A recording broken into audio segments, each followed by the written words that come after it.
ಎಲ್ಲರಿಗೂ ಕೇಳೋದಿಷ್ಟೇ, ಒಮ್ಮೆ ಒಂದು ಸತಿ ನೀವು ಅಲ್ಲೇ ಕೂತ್ಕೊಂಡಿದ್ದಲ್ಲಿ ಕಾರ್ಯಕ್ರಮ ನೋಡ್ತಾ ಇದ್ದೀರಲ್ಲ, ಮನಸ್ಸಲ್ಲಾಗಲಿ ಅಥವಾ ಹೊರಗಡೆ ಹೇಳೋದ್ರ ಮುಖಾಂತರ ಆಗಲಿ ಎಲ್ಲರೂ ಒಮ್ಮೆ ಹೇಳಿ ತಿರುಚಿಟ್ರಂಬಲಂ. ನಿಮ್ಮನ್ನು ಖಂಡಿತ ಆ ಒಂದು ವೇದ ಘೋಷ ಇಲ್ಲಿಗೆ ಕರ್ಕೊಂಬರೋದು ಮಾಡುತ್ತೆ. ಗುರುಗಳ ಆಶೀರ್ವಾದ ನಿಮ್ಗೆ ಸಿಗುತ್ತೆ. ಎಲ್ರಿಗೂ ಒಳ್ಳೆಯದಾಗಲಿ ಅನ್ನೋದಕ್ಕೆ ಈ ಜ್ಞಾನಮಯವುಳ್ಳ ಪಾಡ್ಕಾಸ್ಟ್ ಇವತ್ತಿನ ಗುರು ಸಂದರ್ಶನದಲ್ಲಿ. ಗುರುಗಳೇ, ಸುಮಾರು ಜನಕ್ಕೆ ಒಂದು ಕನ್ಫ್ಯೂಷನೋ ಅಥವಾ ಆ ಕ್ಲಾರಿಟಿ ಸಿಗ್ತಾ ಇಲ್ಲ, ನನಗೆ ಗೊತ್ತಿಲ್ಲ. ದೇವರು ಅಂದಿದ ತಕ್ಷಣ ಮಡಿ, ಮೈಲಿಗೆ, ಪೂಜೆ ಪುನಸ್ಕಾರ ಎಲ್ಲ ವಿಚಾರದಲ್ಲೂ ಏನಾದರೂ ಒಂದು ಭಯ ಕಾಡ್ತಾ ಇರುತ್ತೆ ದೇವ್ರ ವಿಚಾರದಲ್ಲಿ. ನಿಜವಾದ ಮಡಿ ಮೈಲಿಗೆ ದೇವರು ಕೇಳ್ತಾನ ನಿಮ್ಮ ಪ್ರಕಾರ? ಕೇಳೋದಾದರೆ ಆ ಮಡಿ ಮೈಲಿಗೆ ಯಾವುದು? ಮಡಿ ಮೈಲಿಗೆ ಅಂದರೆ ಮನಸ್ಸು. ಅವನ ಮನಸ್ಸು ಮಡಿ, ಅವನ ಮನಸ್ಸು ಮೈಲಿಗೆ. ಅವನ ಮನಸ್ಸು ಮೈಲಿಗೆ ಆದರೆ ಎಲ್ಲವೂ ಮೈಲಿಗೆಯಾಗಿ ಕಾಣದು. ಅವನ ಮನಸ್ಸಿಗೆ ಮಡಿಯಾಗಿ ಕಂಡರೆ ಎಲ್ಲವೂ ಮಡಿಗೆ. ಇಲ್ಲಿ ಯಾವುದು ಮಡಿ ಮೈಲಿಗೆ ಎಂಬುದು ಇಲ್ಲ. ಇಲ್ಲೆಲ್ಲ ಮನಸ್ಸು ಮಾಡುವ ಕೆಲಸಗಳಿದಲ್ಲ. ಮನಸ್ಸು ಶುದ್ಧವಾಗಿದ್ದರೆ ಎಲ್ಲವೂ ಶುದ್ಧವೇ. ಹಾಗಾದರೆ ನಿಮ್ಮ ಪ್ರಕಾರ ದೇಹಕ್ಕೂ ದೇವರಿಗೂ ಯಾವುದೇ ಸಂಬಂಧ ಇಲ್ಲ, ದೇವರಿಗೂ ಮನಸ್ಸಿಗೂ ಮಾತ್ರ ಸಂಬಂಧವಿದೆ ಅಂತ? ಆತ್ಮದಿಂದ ಪ್ರಾರಂಭ ಮಾಡಬೇಕು. ದೇಹ ಮನಸ್ಸು, ಮನಸ್ಸೇ ದೇಹ, ಮನಸ್ಸೇ ದೇಹ. ಇದು ಮೂರಕ್ಕೂ ಸಂಬಂಧಪಟ್ಟಿರುವುದು ಜೀವಾತ್ಮ. ಆತ್ಮ, ಮನಸ್ಸು, ದೇಹ, ಇದು ಮೂರು ಒಂದಾಯಿತು ಅಂತೇಳಿದರೆ ಜೀವಾತ್ಮ. ಅಂದರೆ ದೇಹಧಾರಿ, ಕಾಯ ಶರೀರ, ಕಣ್ಣಿಗೆ ಕಾಣ್ತದೆ, ಜೀವಾತ್ಮ ಅಂತ ಹೇಳೋದು. ಆ ಜೀವಾತ್ಮ ಆಗಬೇಕು ಅಂತ ಹೇಳಿದರೆ ಆ ಪರಮಾತ್ಮ ಬೇಕು. ಅದಿದು ಮೂರು ಬೇಕು.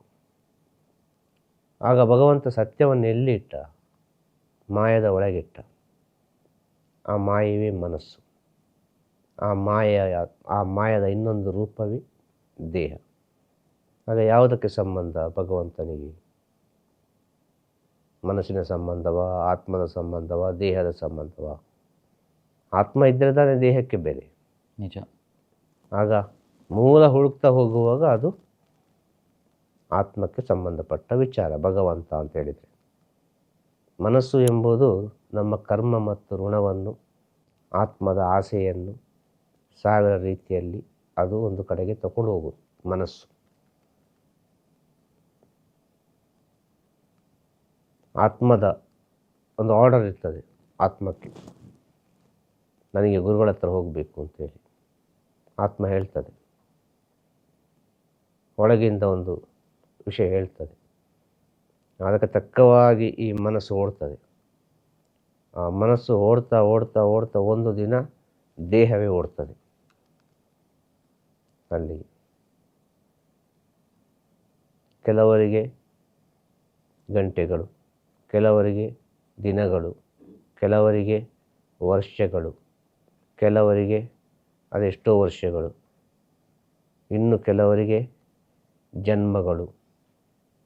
ಈ ರೀತಿಯಾಗಿ ಅದು ಓಡ್ತಾ ಇರ್ತದೆ. ಇದು ಆತ್ಮ, ಜೀವಾತ್ಮ. ಏನೇ ಮಾಡಬೇಕಾದ್ರೂ ಜೀವಾತ್ಮವಾಗಿ ಮಾಡಬೇಕು. ಆತ್ಮವಾಗಿ ಏನನ್ನೂ ಮಾಡಲಿಕ್ಕೆ ಸಾಧ್ಯ ಇಲ್ಲ.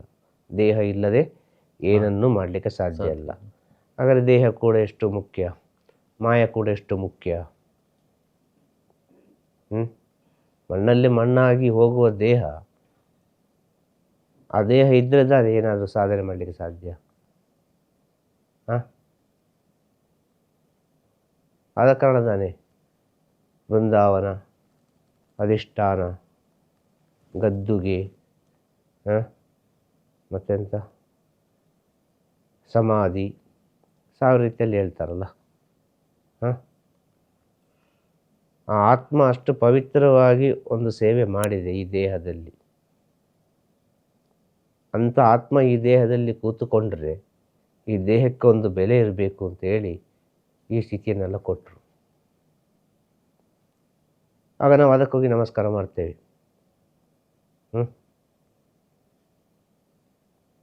ಇಲ್ಲಿ ಯಾವುದು ದೇವರಲ್ಲ.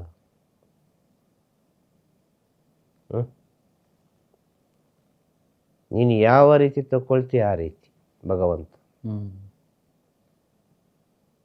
ಮನಸ್ಸಿನಂತೆ ಮಹಾದೇವ, ನಿನ್ನ ಮನಸ್ಸು ಹೇಗೆ ಹಾಗೆ ಮಹಾದೇವ. ಭಗವಂತ ಹಾಗೆ, ಭಗವಂತ ನೀನು ಹೇಗೆ ತಗೊಳ್ತೀಯ ಹಾಗೆ. ಮನಸ್ಸಾಗಿ ತಗೊಂಡ್ರೂ ಭಗವಂತ ಇದ್ದಾನೆ, ಆತ್ಮವಾಗಿ ತಗೊಂಡ್ರೂ ಭಗವಂತ ಇದ್ದಾನೆ, ದೇಹವಾಗಿ ತಗೊಂಡ್ರೂ ಭಗವಂತ ಇದ್ದಾನೆ, ಇನ್ನು ಪರಿಪೂರ್ಣ ಮಾಯೆ ಅಂತ ತಗೊಂಡ್ರೂ ಭಗವಂತ ಇದ್ದಾನೆ. ಆ ಮಾಯಾ ಲೀಲೆ ಅವನದು, ಅವನೇ ಅದರ ಮೈನ್ ಪ್ಲೇಯರ್. ಈಗ ನೀವು ಹೇಳಿದ್ರಿ ಭಗವಂತ ಎಲ್ಲ ಕಡೆನೂ ಇದ್ದಾನೆ ಅಂತ. ಆದರೆ ಖಂಡಿತವಾಗಿಯೂ ಈ ಆಧುನಿಕ ಬದುಕಿನಲ್ಲಿ, ಈ ವಿಜ್ಞಾನ ಇಷ್ಟು ಮುಂದುವರೆ ಬದುಕಿನಲ್ಲಿ ನಾನು ಲೌಕಿಕ ಜಗತ್ತಿನ ಸುಮಾರು ವಿಚಾರಗಳಿಗೆ ಆಕರ್ಷಿತನಾಗಿರ್ತೀನಿ. ಹೆಣ್ಣು, ಹೊನ್ನು, ಮಣ್ಣು, ಆಸ್ತಿ, ಅಂತಸ್ತು ಅಥವಾ ಬೇರೆ ಬೇರೆಯ ಆಮಿಷಗಳಿಗೆ ನಾನು ಒಳಗಾಗಿರ್ತೀನಿ. ಇದೆಲ್ಲವನ್ನು ಒಳಗಾಕಿಸ್ಕೊಂಡು ಪರಮಾತ್ಮನಲ್ಲಿ ನಾನು ಹತ್ರ ಆಗೋದಕ್ಕೆ ಸಾಧ್ಯ ಇದೆಯಾ, ಅಥವಾ ದೇವರನ್ನ ಒಲಿಸ್ಕೊಳ್ಳೋಂಥ ಸುಲಭ ಉಪಾಯ ಯಾವುದು ಗುರುಗಳೇ ನಿಮ್ಮ ಪ್ರಕಾರ? ಸತ್ಯವಾದ ವಿಷಯ ನೀನು ಹೇಳಿದ್ದು, ಅರ್ಥ ಆಯ್ತಾ? ಇದನ್ನೆಲ್ಲ ಅನುಭವಿಸಿದರೆ ಮಾತ್ರ ಭಗವಂತ ಸಿಗುವುದು. ಆದ ಕಾರಣ ಇದನ್ನೆಲ್ಲ ಅನುಭವಿಸಬೇಕು ಅಂತ ಹೇಳೋದು. ಆಸ್ತಿ, ಹಣ, ಹೆಣ್ಣು, ಹೊನ್ನು, ಮಣ್ಣು ಎಲ್ಲ ಅನುಭವಿಸಬೇಕು. ಇದನ್ನೆಲ್ಲ ಅನುಭವಿಸಿಯೇ ಆಗಬೇಕು ಜನ್ಮ ಅಂತ ಹೇಳಿದರೆ. ಇದು ಕೂಡ ಭಗವಂತಂದೇ ಒಂದು ಲೀಲೆ. ಆದರೆ ಯಾವುದೇ ಗುರುಗಳು, ಸದ್ಗುರು, ಅಂದರೆ ಯಾವುದೇ ತುಂಬ ದೊಡ್ಡ ಮಟ್ಟದ ಆಧ್ಯಾತ್ಮಿಕ ಚಿಂತಕರನ್ನು ತಗೊಂಡ್ರೆ ಇವರು ಎಲ್ಲವನ್ನೂ ಬಿಟ್ಬಿಡ್ತಾರಲ್ಲ ಗುರುಗಳೇ. ಸಂಸಾರ, ಮನೆ, ಮಠ, ಆಸ್ತಿ, ಹಣ, ಯಾವುದ್ರ ಮೇಲೂ ಆಸೆ ಇಟ್ಕೊಳಲ್ಲ. ಇಲ್ಲಿ ನೀವು ನೋಡಿದ್ರೆ ಹೇಳ್ತೀರಾ ಎಲ್ಲನೂ ಅನುಭವಿಸಿದ್ರೆ ಮಾತ್ರ ದೇವರು ಕಾಣ್ತಾರೆ ಅಂತ ಹೇಳ್ತೀರಾ. ಬಟ್ ಇದೆಲ್ಲವನ್ನು ಬಿಟ್ಟ ಸ್ಥಿತಿಯಲ್ಲಿ ಅವರು ಉನ್ನತವಾದ ಆಧ್ಯಾತ್ಮಿಕ ಚಿಂತರಾಗ್ತಾರಲ್ಲ, ಇದು ಯಾಕೆ? ಯಾವುದನ್ನು ಬಿಟ್ಟದ್ದು? ಈ ಆಧುನಿಕ ಜಗತ್ತಿನ ಆಸೆಗಳು, ಆಕಾಂಕ್ಷೆಗಳು,